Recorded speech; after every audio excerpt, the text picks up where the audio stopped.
Welcome back to Retired Too Soon. And as I said in my last video, I have a surprise. So did you guys guess what's in the box? It just got delivered.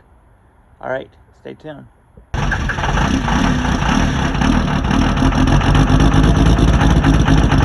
Oh, the suspense. Alright, let's dig in what I got. So, give you a first hint.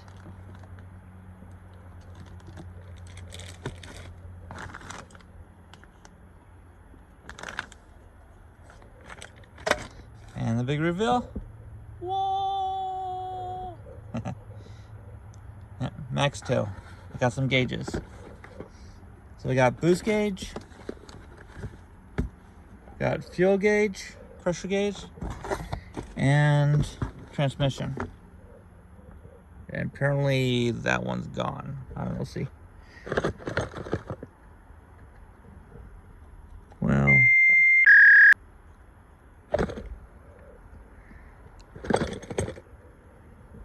all right, well, as you guys seen here with me as I'm looking through it. So I got the fuel, and I got the transmission, but I'm missing the boost gauge. Well, that sucks. So, I guess I'm gonna have to contact Amazon. So, but we'll go through the rest of the stuff. How to install the fuel gauge and the part that goes through the banjo. Alright, so I guess stay tuned. I don't know if I'm gonna be able to install it right now. Alright, so wife just got off the phone with Amazon and they're pretty much just gonna refund it, and I just gotta order it again. So it's gonna cut and I'll get new parts in, and I'm gonna return this and get a different mount so I can mount it in a different spot. To install the boost gauge, you want to attach it to your intake horn. If it's not already tapped for one, obviously you're gonna have to drill and tap. If you have one that already has one, it's pretty simple. Just screw it in, tighten it down, and then attach the wiring harness that comes included in the kit. Next, I'm gonna be working on the fuel. You want to get the fuel pressure sensor ready. You attach the banjo bolt adapter, and then the extension part, make sure you put Teflon on it. Then put the sensor on, and then next go down there and you're gonna drain the fuel out of the fuel filter housing. Right here where you, I don't know if you can see in there, but where you drain the water out to drain the fuel, and then on the bottom of the fuel filter housing, there's a little banjo bolt. You undo the banjo bolt and then install the sensor. Make sure you have a pan underneath to catch any fuel. Remember, when you go to install it, you install the washers too. So one goes on, put it through the banjo, whole thing, and then put the other one on, and then install.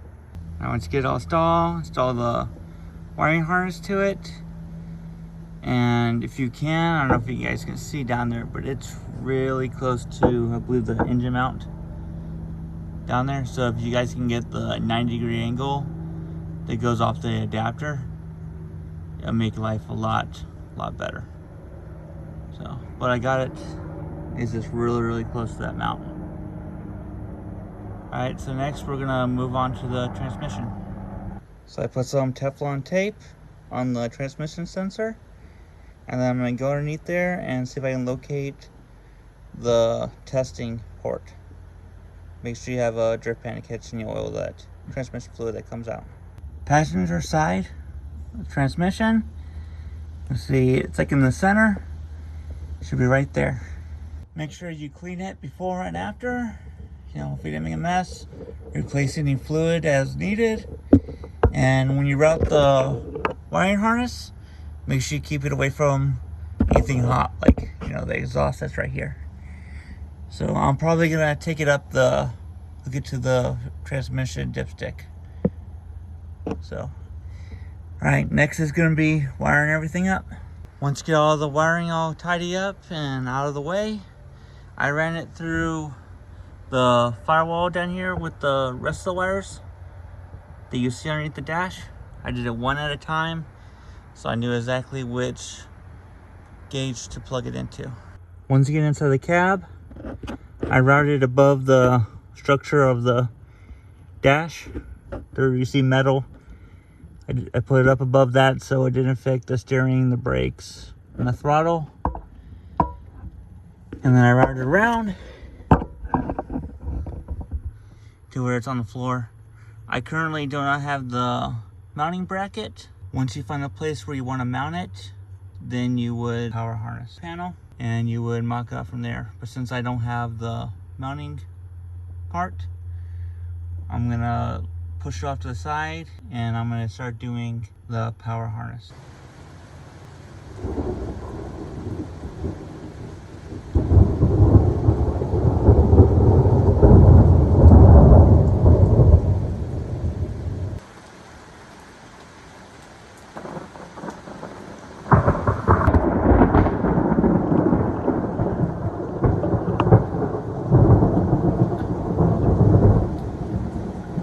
Well, as you guys can see and hear, it is downpouring. Good thunderstorm we're having right now. Pretty sweet. But as you guys can see on the wiring harness that goes to the fuse panel, I got it all soldered and I'm ready to attach the end of the wire that goes into the fuses. But due to the weather, I think I might wait till tomorrow. Maybe get one more flash for you guys.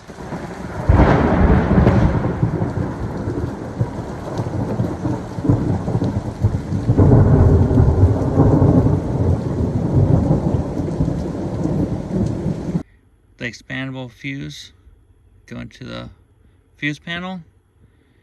You have red and white. Red is constant, which is going into 14. White is the ignition, and it's going to go into 8. And then black is ground, and then orange goes up to your dimmer. Once you find a good ground, connect it to the black wire, and the only thing you have left is the orange wire, which runs up to the dimmer switch. I hope you guys can hear me. I guess you have to put in 2 of the fuses on them. I don't know. After I did that, it started working. So I haven't hooked up the dimmer feature yet. I don't know if I will or not, but I don't know. So, beautiful. Hopefully it's accurate. So I literally just fired it up. So, I guess it's thinking about being 85.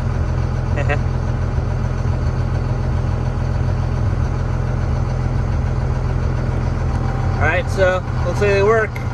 Now I just gotta get the other gauge in the mount and I can finish it up. Just to let you guys know, it's 10:30 at night. Gotta love Alaska summers. I just got the mount plate. I'm gonna try to route the wires where the cigarette tray goes behind it. Once you get all the wires through, put the cigarette ashtray back on, run the wires through your mounting bracket.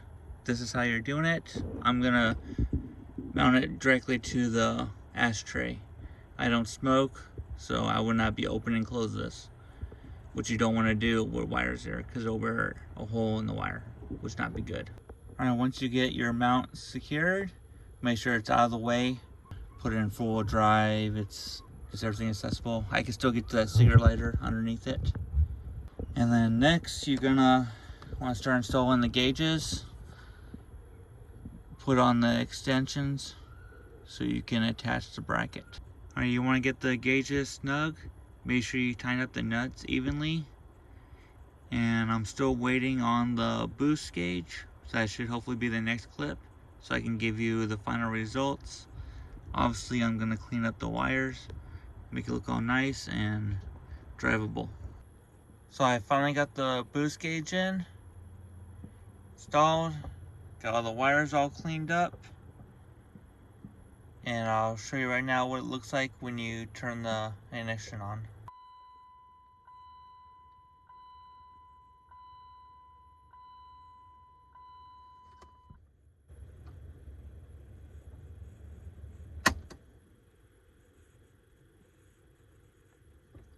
Alright, the next clip should be driving. So see how the gauges work. And if you made it this far in this video, you're pretty awesome.